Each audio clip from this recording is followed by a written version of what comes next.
That'd be interesting seeing Celine Dion, in fronting a metal band. So Celine, if you're tuning in, we're ready. We have the heavy metal challenge. I think she watches every episode actually.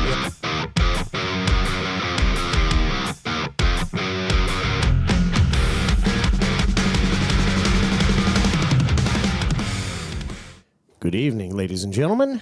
I'm Kevin McLaughlin, and this is Paul Robertson, and this is the Riffs and Rhythms podcast. How you doing? Are we back to doing this backwards again? We did it backwards, but that's all right. It's okay, because, sometimes it's about the riffdom.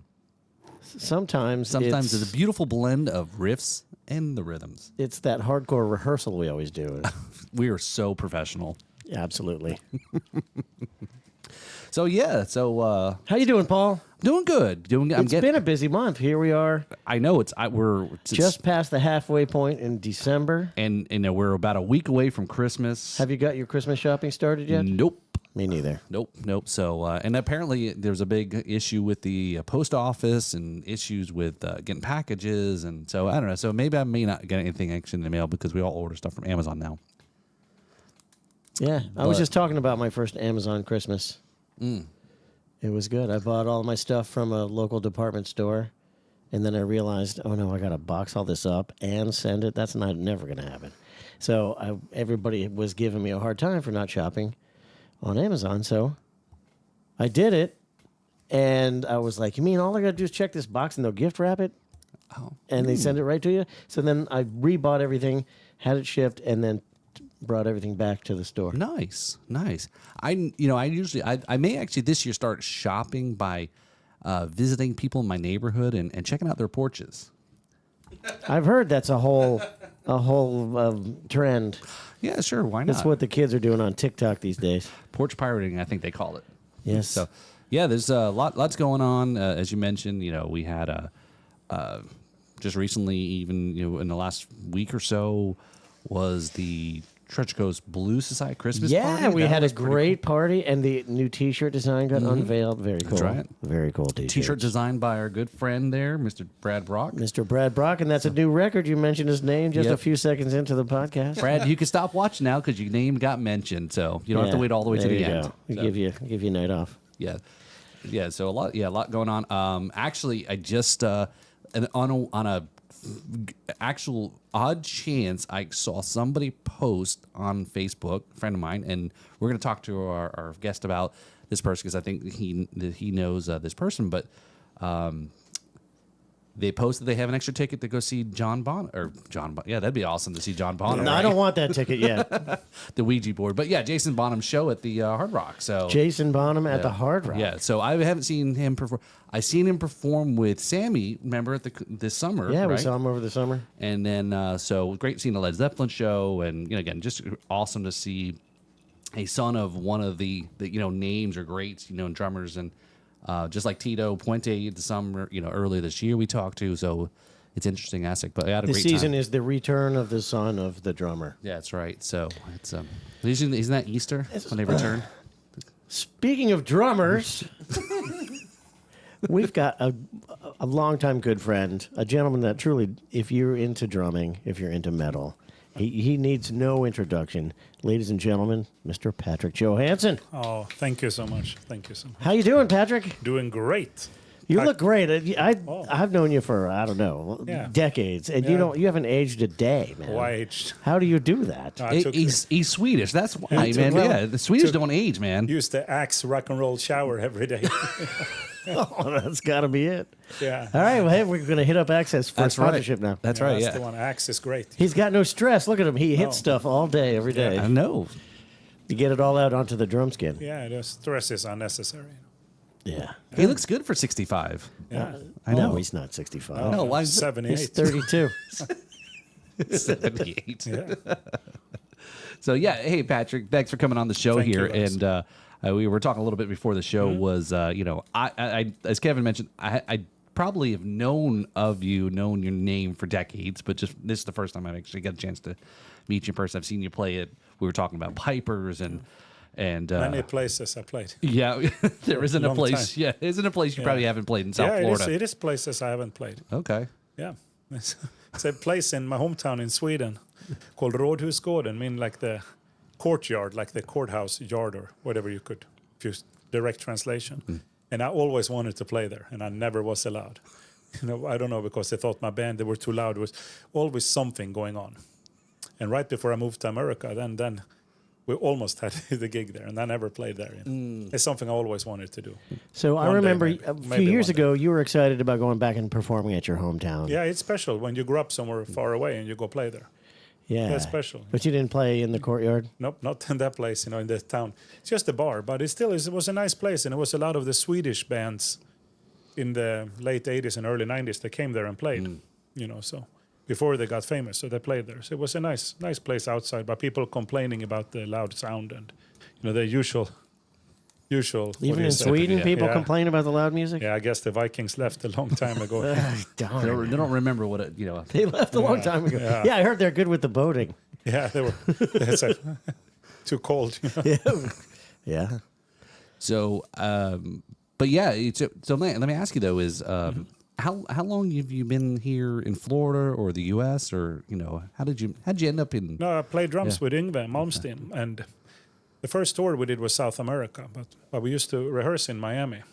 And that was like 2001. I went to South America, I think, but I moved to Palm Beach in 2003 or 2004. So 20 years in Palm Beach. I used to live in Lake Worth. But I was right on the beach there behind the Gulfstream Hotel. It was nice. Okay. It's so nice beaches here. So how can you not like that? Well, I got go from Sweden to. I mean, there are beaches in Sweden versus Florida, right? Yeah. No, Yngwie, when we played a lot of other places. In the first real American tour was in 2003 with him, and then I played here in Palm Beach, and I thought, holy shit, man, this is such a beautiful place. It's like the most beautiful place I've ever been to in my life. And I remember going out of the bus. We played Kravis Center Halloween night in 2003, and then I walked around. When I woke up, and I walk around, and I walking around, I see the stores, and I go down to the water. What is this place? And then the whole, for a few weeks after the tour, I'm thinking, where was that place? And then one day I walked down there again by default. Oh, there it is. So I can't. It's my favorite place. Like Incy, you felt it. Like this is the nicest. It's not too big and it's not too small. It's still a big place. They have an airport, and so it's easy to travel from here. But it has this like the what do you say? Small town vibe, It's not big city like Fort Lauderdale, Miami, but yet it's still large enough that it's got a downtown area. Yeah. No, that was it's amazing, amazing place to be. Happy to be here, Florida. So did you connect with Yngwie in Sweden? Actually, I met him in Sweden. Okay. And you both he's from there too, right? Yeah, he's from there. Yeah. Okay. Yeah. So I met him there at at a concert. His concert. His drummer was sick, and my friend had been called in to help him to fix the guitar. Pontus plays guitar in a band called Hammerfall now, and he was there helping him with the guitars. And I gave him a CD of my old band Stormwind. Give this to Yngwie if he needs a drummer one day, right? And then after the show, Yngwie's wife April came and said, "Are you Patrick?" I said, "Yeah." "Well, we need to talk to you." So what did I do now? And I didn't know. I didn't understand. Okay. So then he came out, and said, "Listen, the drummer is sick. Can you play tomorrow?" I said, "Yeah, I guess. If I have to, I'd love to play with you, but I would like to learn the songs first, maybe." But anyway, so I went home, and the next day we talked on the phone, and the drummer was better. But anyway, so then I guess a few months go by, and he called and said, "I listened to the CD, and if you want to come over to Miami, we're going to South America." So to tour all those countries. It was the first time I played was in Monterrey, Mexico. I think it was October 22nd, 2001. I think was the first show we did, and I did with him in Mexico, and it was amazing. Wow! But then we did all South America and Japan and Europe and all that stuff before we did America. So America was later. So, but when I came here, to be with what do you say? That show in Kravis Center on Halloween night was special. That was special. I've grown up. We're about the same age, and a good friend of mine when I lived in New Jersey. He played guitar, and he was like so into Yngwie, and it was just kind of like, and I told him, I was like, "Hey," "I'm gonna be interviewing Yngwie's drummer." Old drummer, not anymore. Okay, well, yeah. No, but It's on the resume. Yeah, it's on. Yeah, well, I played 14 years. I played with him. But it's funny because the old drummer, the original drummer, was Anders Johansson. Anders and his brother Jens was the original drummer. So people thought I was related to him. To them, are you the younger brother? Or some people probably thought I was here in America that I was the what do you say they mix up the name. Are you Johansson? Mm-hmm. Oh, I saw you in '84. In '84, I was 8 years old. You know? I don't think so. I say everybody's named Johansson. Yeah, In this it's 1 million people named Johansson in Sweden out of 8 million people or whatever. So. And Scarlett, of course. Oh, right, yeah. That's right, Yeah. Ex-wife, ex-wife. Oh, okay. Oh, okay. So you're married to the Black Widow? Yeah, No? I'm just kidding. Okay. But it's funny, people think, when you have the name. Yeah. Are you guys related? It's 1 million. No. Oh, right, yeah. It's Yeah. like, Literally, there's 1 million Swedes with the name Yeah, Johansson? I think so. Wow. Yeah. I don't know, but I guess, it's the most common, one of the most common. Is it? Anderson Johansson means son of Johan. Yeah. That's what it's... Anderson is son of Anders, so, Svensson, son of Sven. So it's kind of... They were getting busy. Yeah. Yeah, Joe. They were getting busy, having a lot of kids. Oh, okay. Yeah, Johan I guess was busy. A lot of sons. Johan was busy. yeah, so they were, remember, they were plundering and all the other stuff, right? Yeah, they were spreading the love. So let's back up, though. So how did you get into drums then and music? When I was a kid, everyone, you have to play an instrument in school. But even before that, I saw Kiss on TV. We had 2 channels, channel 1 and 2, and my friend's dad had tapes on videotapes. So we watched videotapes because it was only 2 channels, channel 1 and channel 2 in Sweden, and we put on the VHS tape, and there was the Kiss, some live clip or something, video. I Was Made for Loving You or whatever, Hard Like Woman, whatever it was, right? One of those, so it looked like, but it was a music video before MTV. Mm-hmm. We had to get MTV. We got cable in '85 in Sweden, so that's the first time I knew what MTV was. But before then, it was if someone had a videotape with garbage quality and whatever that was, they put on about. And I knew then, even when I was a little kid, I knew I want to play drums. So I got a drum kit for Christmas 1980, and that was it. And I never stopped playing. Very cool. Nice. Yeah, since then. Put him on the ping pong table. There's like a drum riser. And Grandpa under with flashlights making light show, put on a Kiss tape and bang around. Kiss Alive, Alive too. That is awesome. Yeah. That's awesome. But, if you think about it, even if the record came out before a few years earlier, the second live record with Kiss, when you open up, when you see all the fire on the stage, what little 5-6-year-old kid wouldn't want to be in a band after see that, right? Exactly. Right. Yeah. That's the international language of happiness, because you don't know. You don't really, you don't know the words. You don't know what they're singing, Detroit Rock City or whatever, Love Gun or whatever, right? But is something, it talks to you. You look at it and you hear the dun dun dun dun dun, God of Thunder. How can you not like that? How can you not be dragged into it? You're sitting looking. There's almost like that thing came alive, like the magic book. But you open up there and there it is. You know what I'm talking about? Oh yeah.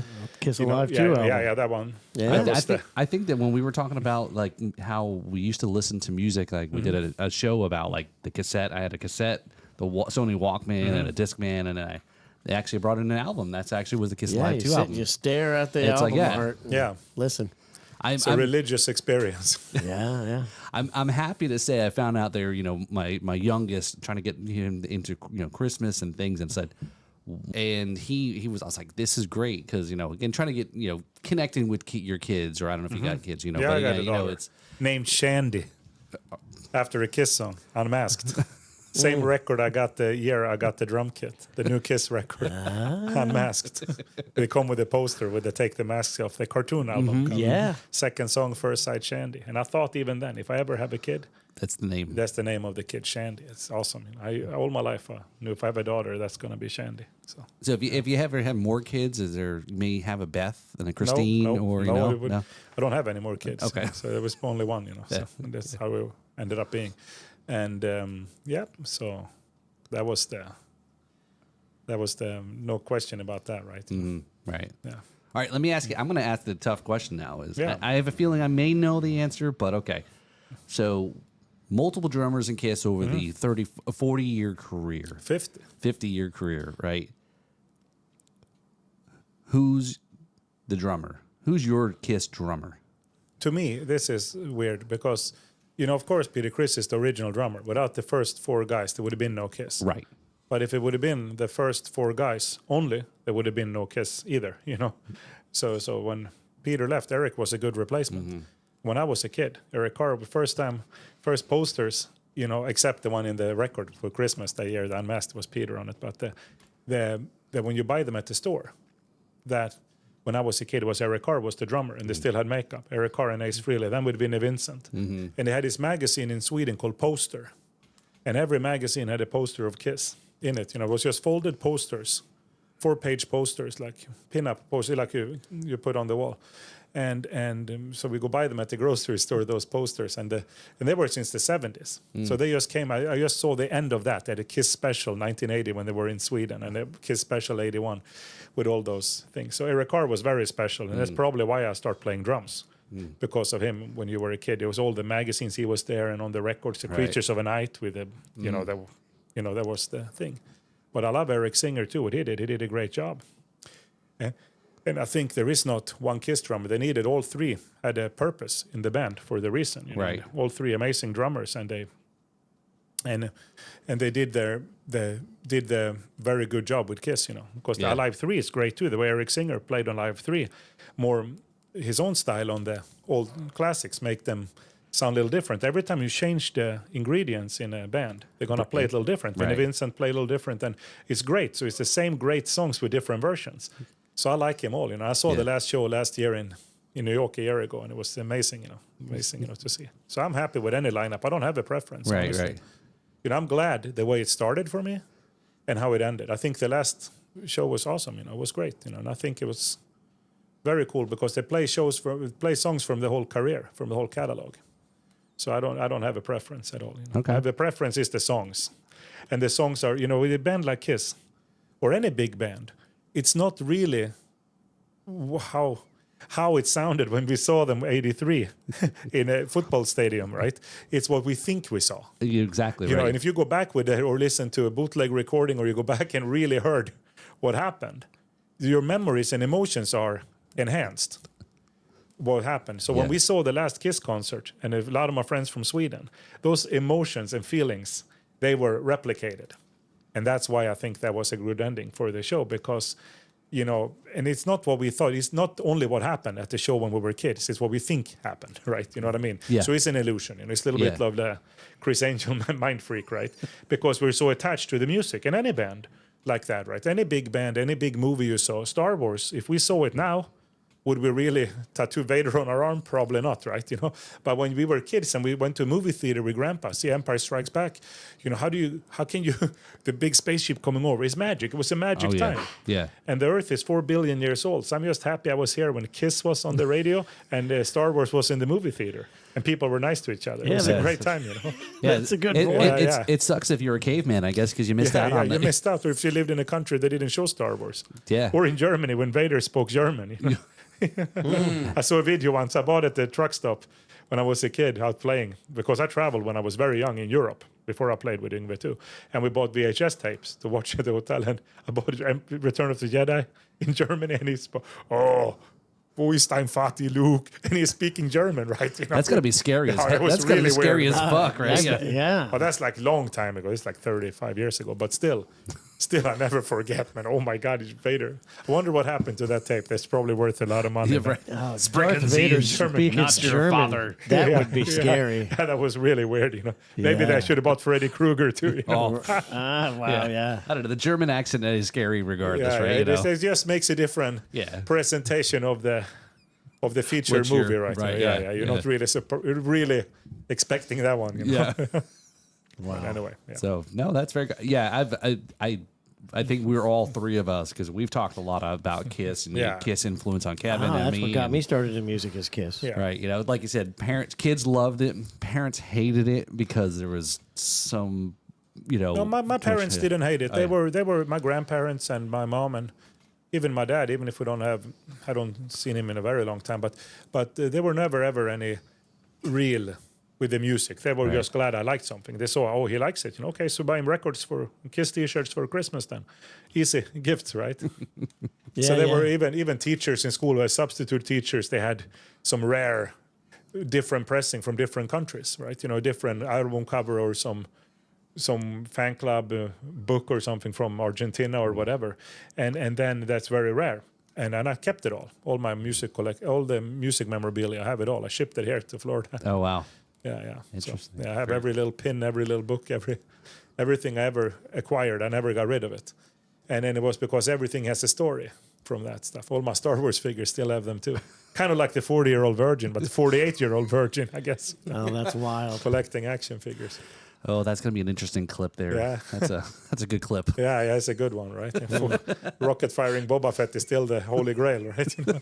Everyone wants it, but no one can afford it. You know, can buy 2 more houses instead. You know, but he's out there somewhere. You're kidding. Hey, Yeah. Hey, why don't you come over to my house? I've got the Millennium Falcon prime condition. Oh. They have, pick up the chicks, that's right? Good, yeah. Yeah. We used to ask if they want to see the wood and hand carved snare drum. You know, we used to with the code for it, and I just gonna go show her the wood snare drum. Woody. You know?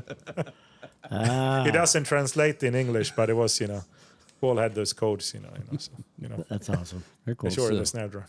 So yeah, let me ask you then: is how you mentioned we were talking a little bit about Brantford Highway, right? Brantford Highway. Brantford, Yes. right? Yeah. So and that how apparently that's the only place you record your drums at is that there's No, it's not the only place, Okay. but it's my friend Dwayne Hart, and without him, I don't know how to record the drums. I'd be in real trouble, right?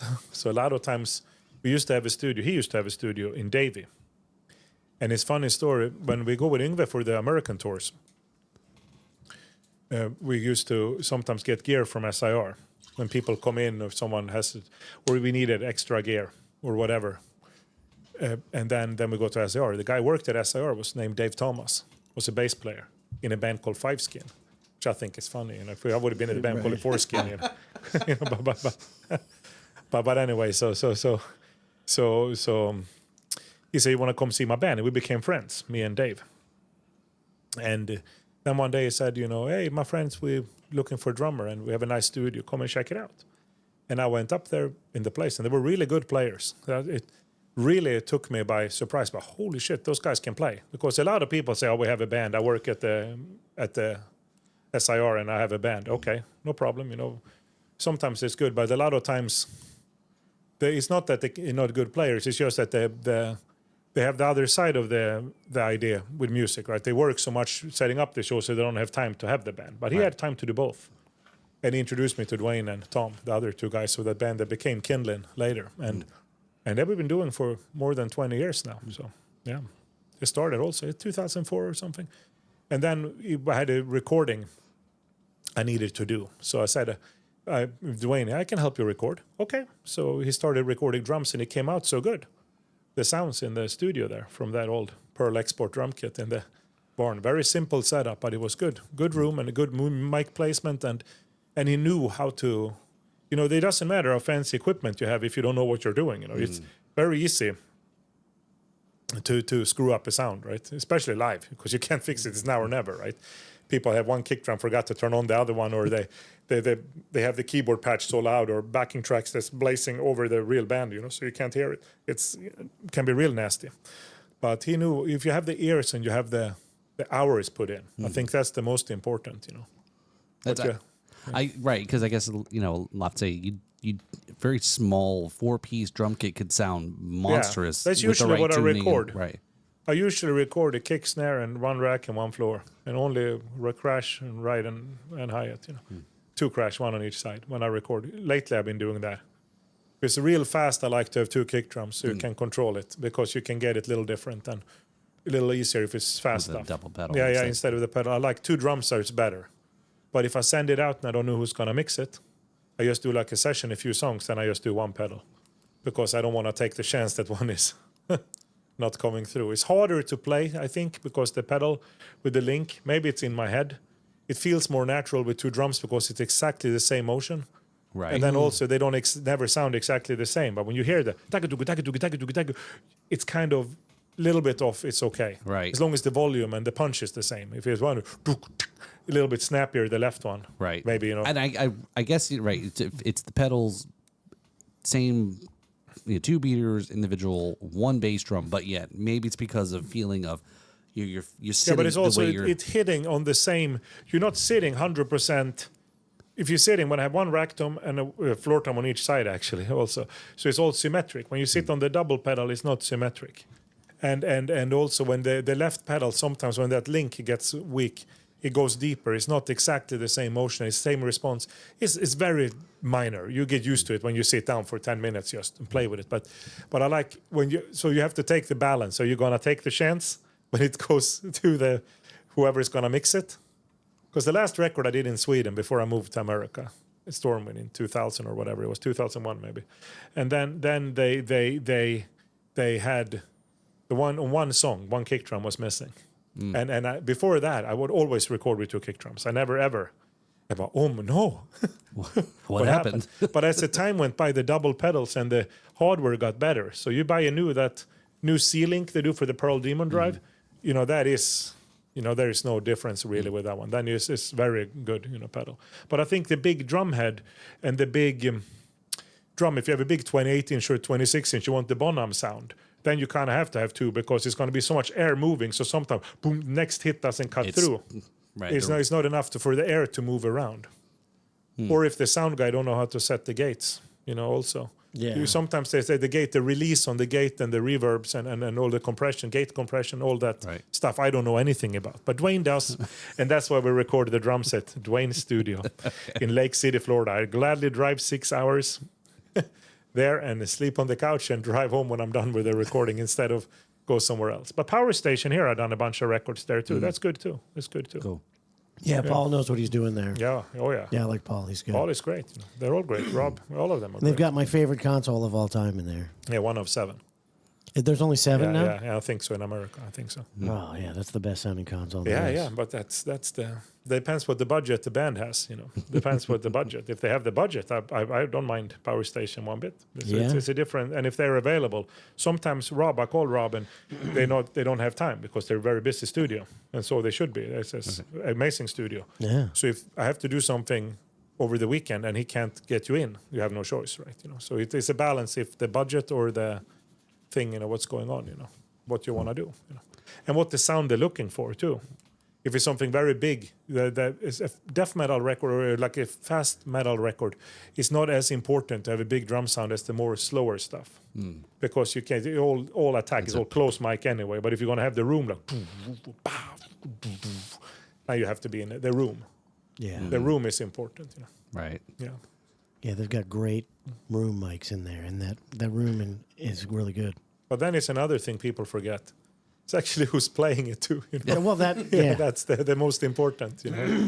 That's great sounding snare out of time is You have good. to hit the drums same volume. You have to figure out what you want to achieve with the drums. How you want to do it. And it's not that it's right or wrong. It's what you want, how you want it to sound. I learned the same guy that referred me to the Yngwie gig long time ago, Pontus. They got me the job, Pontus Norgren. He also told me on those early Yngwie tours were in Japan, early 2000s, and again South America and all over Europe and playing all the time.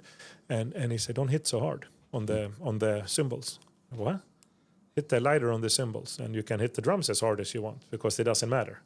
But the cymbals, you don't have to dig in too hard. Yeah, they're gonna do a lot. No, on their because own. it bleeds so much, especially the hi-hat. And it's more hi-hat than it is snare drum. It's no good. So you have people tell you, and I listen. I was lucky when I was early on in the early 90s. I had a death metal band in Sweden called Without Grief. That's my favorite record I ever did. The second one, Absorbing the Ashes. That's the absolutely best record I ever did. And engineer was Jacob Hansen. Now he does all the Volbeat and bands like that, and Pretty Mates and a lot of big bands he do. Udo Dirkschneider he did, and he's a very accomplished producer. But he taught me a lot working with him. And the sounds we got in Abenraa, Denmark, that's unbelievable. All acoustic, just in the right room with the right guy, and tune the drums like this and put this drum in. I remember me and him going to buy drum heads at the music store. Said, but I have drum heads. No, but I want you to use those drum heads because it's going to sound better. Don't worry, I'll pay for the drum heads. We're going to do this right, and you're going to be happy later. And I am happy 25 years later or whatever. So what's the name of that album? Without Grief is the name of the band, and the record is called Absorbing the Ashes. And that's the best drum sound I ever had on a record. All right. So, The official endorsement Yeah, from no, Patrick. no, that's it. That's Pearl and Siljan and Absorbing the Ashes. You know, that was the one. I did everything the way I wanted that time. No one, he helped me to guide me through. But I took my own drums instead of using the drums in the studio. A lot of times, we have a drum kit. No. Then I decided at that time, I'm going to use my own drums, Pearl World Series. That's my favorite kit to record. It's so good, so I brought it here from Sweden. It cost $3,000 to put it under the plane, but I didn't care. You know, it's like whatever. Right. Doesn't matter. You know, Wow. it's the drums I like. You know? So you endorsed by Pearl? Yeah, Pearl. Yeah. But those I brought myself when I was a kid in Sweden. We noticed it in the video. Yeah, and I like Pearl. But they helped me with the gear. Yeah. And that's thanks to Eric Singer. He helped me set that up, actually. Okay. That's how nice guy he is. He's like an unbelievable good friend. Right. And He's a longtime Pearl guy. Yeah, but he's also one of the nicest people in the world, you know. Yeah. It's like unbelievable how nice, you know, That's person, you know, just to help you out like that, you know. What do you say? Thanks. It's not enough, you know. Yeah, right. You Yeah. know, I know it's like there's a privilege, unbelievable privilege, you know. Yeah, because you don't find very many people who have made it to that level. Yeah, yes, you do. Yeah, I think so. Nico, what a wonderful guy too. Nico, or here, your local That's Jason, right. Jason Yep. Newstedt here, Right. good friend, and Yep. Yeah, you know, you don't get that far. no, you don't being a get that jerk. far unless you're nice. You know, most people are nice. Yeah. You know, most people are. You know, and it's sometimes people get a guy on a bad day. And then they make, and then people want the hero to be mean. It's almost like a kind of sadomasochistic fantasy or whatever you want to say. I don't know if I said it right, but you know, it's almost like You love the hate. You love the hate them, right? Yeah, they want the like to complain. Oh, every band sucks, but look at me, you know, kind of attitude, you know. And they came from the grunge attitude with Kurt Cobain and those guys, you know. You know, that was the anti-hero. Oh, I don't want to be here. I don't want to be a rock star. Every kid that picks up a guitar want to be famous. Yeah, right? exactly, I want to yeah. be acknowledged at least. You know? Right.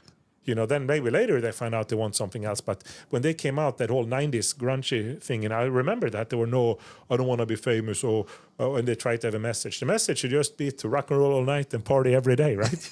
Best message ever, you know. And the message we heard for 50 years. That's right. It's still still good, right? Yeah, it's still pretty yeah. good.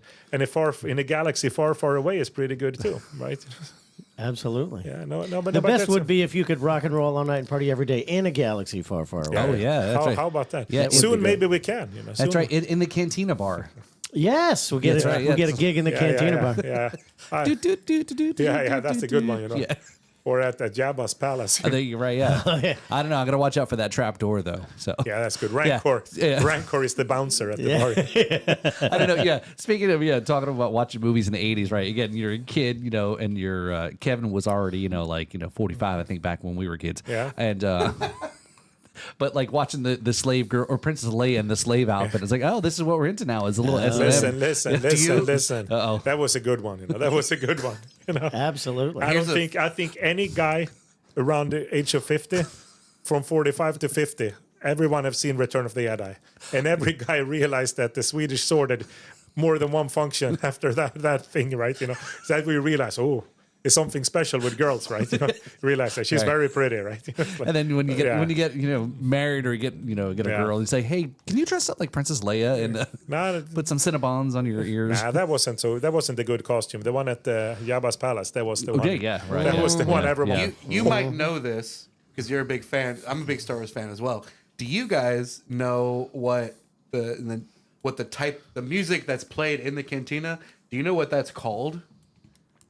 George Lucas made a name for that. Oh, did he really? It's called Jedi Jazz? No. It's called Jizz. No. I'm not kidding. I'm not No. kidding. Oh not, my look, God. Look it up. Yeah. I swear to you, it's called. Now I like Jizz. it even Jizz more. Now I music? like him even more. Now I like him even more. Now he's my hero, you know. So wait, Patrick, look at the camera and say that you like. Nah, The jizz music? No. I don't. No, none of that. No. That's not been talked into. I'm gonna come. Yeah. I've been talked into stuff before to say bad things, you know. Yeah. All right, well, Shame on you, Paul. Good. So Good chance.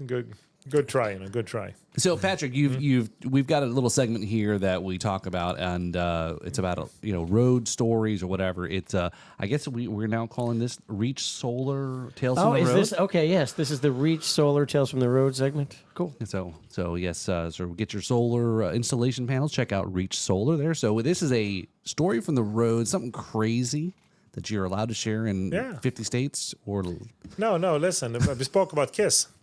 One time, I remember that same tour, the G3 tour, was Yngwie and Steve Vai and Satriani, 2003, the fall. We're gonna go there, and Yngwie gonna fly, and my friends come from Sweden to go see Kiss in Dallas and Texas or whatever. So I'm thinking, then for whatever reason, we're gonna take the bus from Miami, the band, and then Yngwie and his wife, they're flying. So we have the road manager and everyone else on the bus with the gear, and we're gonna drive over to Phoenix. Bus driver, I don't know what happened, but the bus driver, they're gonna change driver for some conflict or whatever in San Antonio. And I think it's October 4, I think so, or 5. But anyway, so it's and it's a Sunday. So everyone was sitting at Denny's eating, or IHOP or Denny's, and everyone has Kiss t-shirts. Is Kiss playing tonight? Because we're going to wait for 12 hours for a new bus driver. And I said, no. They played it last night here. Or were they playing tonight? Oh, Houston. And I'm like, how far is that? Oh, it's only 5 hours away. We're going to go there too. Okay. So without thinking, without having a cell phone or anything, that really works. It worked a little bit, the old phone. Still had a Swedish cell phone I use sometimes. And then I had a one paid to go. You pay when you go, an American that you put in money on it, right? The Verizon. Oh, and that yeah. never worked. But the phone, old one. phone cards. Yeah. But anyway, the prepaid Swedish one still worked sometimes. So I go to take a cab to the airport and I say, hey, I want to rent a car. Oh, that's closed. The car rental place. Like, what? What do you mean? What are you doing? I'm going to go see Kiss in San Antonio, in Houston tonight. And he goes, oh, sorry, kid. No, how much for you to drive me? And the guy goes, what? So I give you $1,000, drive me see the concert, And he's like, what? Okay, so wait here. So he drops him off at the gas station, the cab driver. And he goes, I don't know what I was thinking, and he comes around. I got my own car now. Give me $1,000. I said, I'll give you 100 to gas up, and the other 900 when you pick me up outside the show and drive me back. Otherwise, it's gonna be real hard to explain. You're gonna, obviously sign a contract to do the tour and stuff. You'll be probably a lawyer calling mom or something, right? The career. But I've been in the band a few years, but that will not be good now. It will not be good.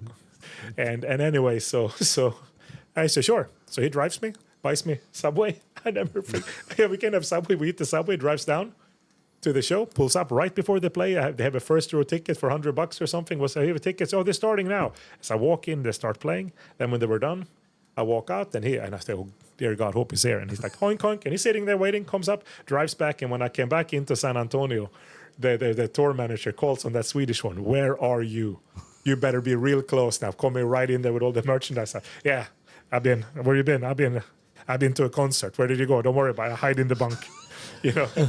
And anyway, then we make it to Phoenix where the tour gonna start. Then Kiss is playing in Phoenix again. The first night we're not gonna rehearse or anything. We're just gonna set up. Everyone's gonna meet each other and hang out. And yeah, I went again. I just.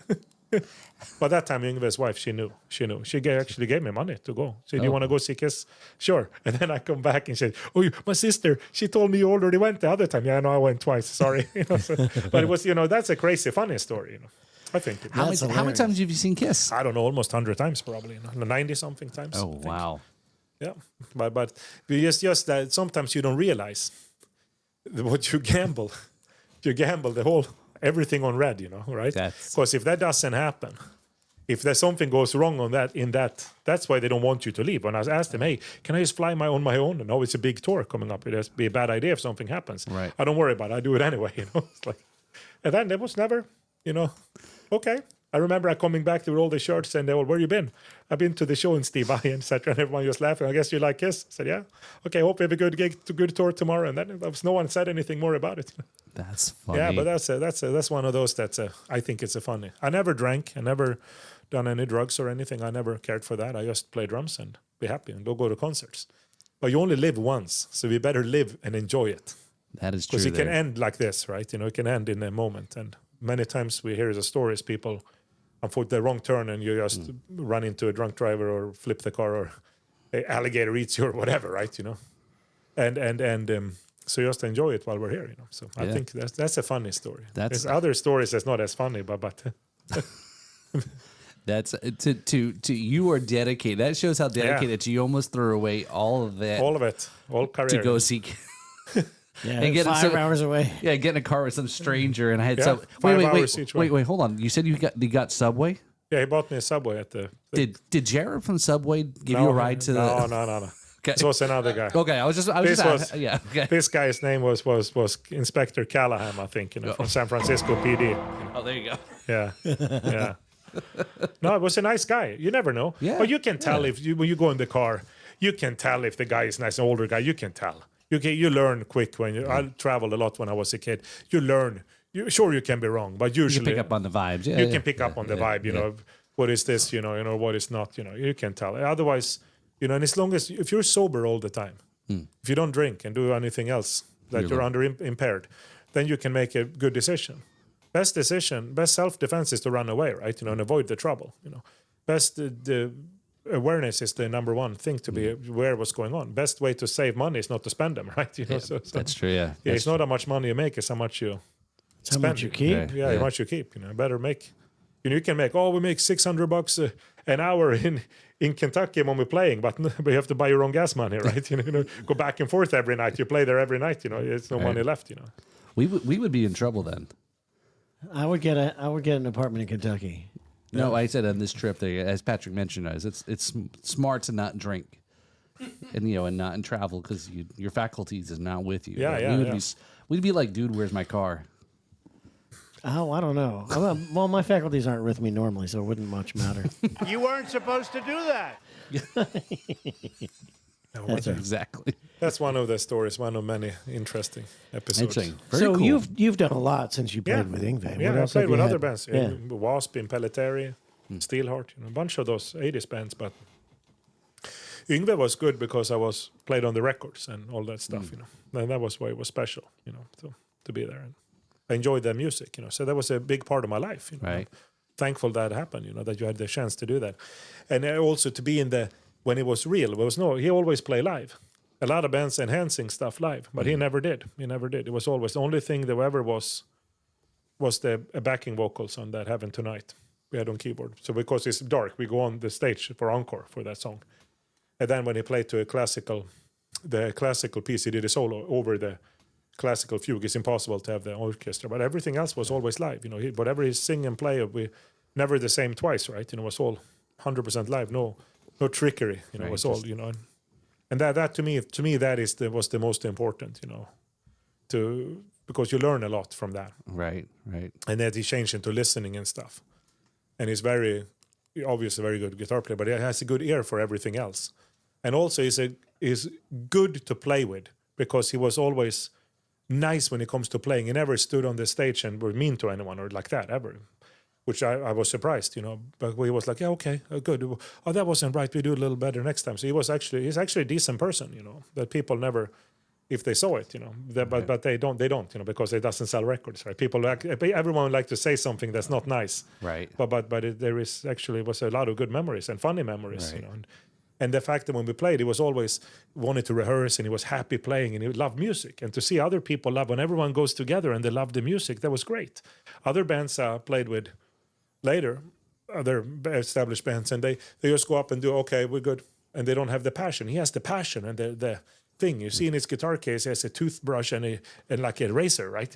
And he carries his own guitar with around. At least when I played with him, he had the guitar case and he walked around and it's the real deal. It's exactly what you see is what you get, right? That's kind of interesting if you think about it. So a lot of people, he influenced a lot of people to play guitar. So it was great to play with someone like that. You learn a lot from that kind of musicality. That's such a professional. So from that day one meeting at that show that you gave your CD that kind of led to all this, what was the aspect of, and we've talked and Kevin's talked about, and trying not to fawn over like starstruck kind of stuff. No, but I was never a super fan of that. I like the music and I appreciate the talent, but it was never about that. I love Kiss, that stuff. But I'm not. I like to play drums too, and it was never about like, wow. I never thought like that because I was just. It felt natural. First time we played I'm a Viking in the Miami at the warehouse. I never forget that we just go jamming. Because I flew over here myself and I didn't. Then I call him, hey, where you at? Oh, you go buy some potato chips in Sweden. And then, I'm already here, but I already bought the chips anyway. Because he's like, what do you mean? I'll see you tomorrow. And I'm thinking for a moment then, sitting in Miami, what do you mean? Tomorrow? shit, because I never been, to Miami before. So what are you gonna do, right? If something doesn't, I guess you fly home next day, right? But you have to take a leap of faith when the opportunity comes, right? A lot of people, they can second guess it. I don't second guess. I do as good as I can. I know I'll never be the best drummer in the world. I will never be. There's plenty of drummers that's so much better, and you can never be. You can only be as good as you can be. And try to prepare as much as you can, and then be nice to people and listen and respectful. And remember one thing too: it's never been my name in the back of the band. It was always someone else's band that was there before me. So I'm just a drummer, but you can still do as good. You can do as good as you can, but I'm just a drummer. I'm not gonna tell someone we're gonna play this song. We have to do this or that, or get involved, because it's not in my place to get involved. Really, when you're hired from another band, you have to remember those things. It's very important, because they have a vision that they carried on for many years before me, and in his case after me too, gonna carry on forever, right? He's still young and very successful. So a lot of those bands, they're gonna be, you do your thing with it when it's at the time, and then you have to you move on, or you do other things or whatever. But you can never imagine that the thing is, it's like the road is going where it's gonna go, right? You can start try to rebuilding, but the road is gonna go. There's the bus gonna go that way. Right. We're going to Tampa. We're not gonna take a detour over Key West. Yeah. So people forget that sometimes. I think they think that they're gonna be like, oh yeah, but we have a band. Yeah, you can still have fun and stuff, and it's still a good time. But if someone is the boss, someone owns the name, and someone has a vision, what do you want to do? And they hire you to do what they think is necessary, and that's important to remember. I think to be respectful. Also, people go see the show, they see those songs, they want to hear the songs, so you're gonna have to play it kind of. When I play in a bar band, Kevin, I sometimes play not even remotely what the song is. I play the different songs. That's how I met you. Yeah, that's how we meet, and that's in a way.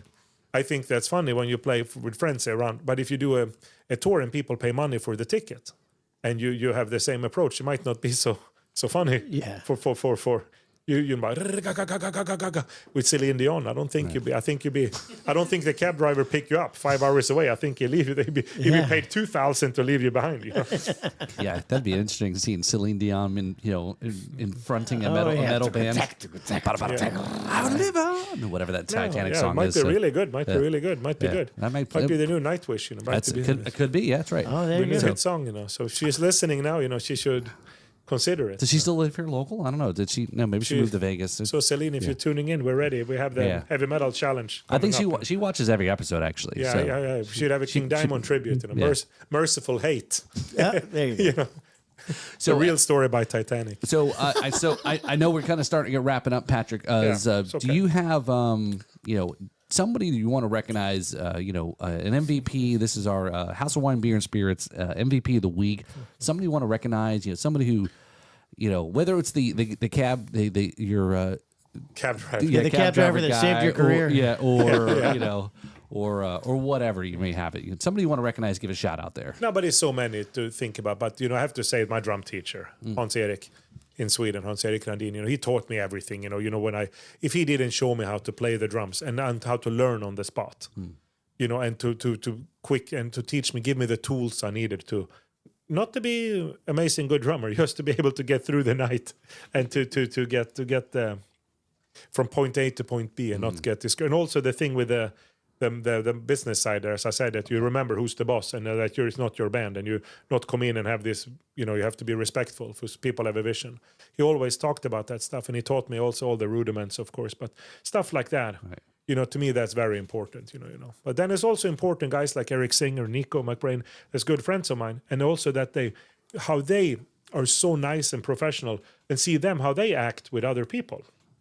See Nico, how he acts at his restaurant every time, how kind he is to them. He take a picture with everyone, sign the picture, everything, and that, that's a role model how everyone should be, And most people are, those big rock stars like that. They are very usually nice people, and that's inspiring to see. Right. Was that probably the best surprise from all my life, that you travel so much and I played with all those bands like W.A.S.P. They were one of the biggest bands in Sweden, and then you get to play with them on different occasions. I never was member. I just, when they didn't have drummer, I filled in and played. First time 2006 and last time I think 2015.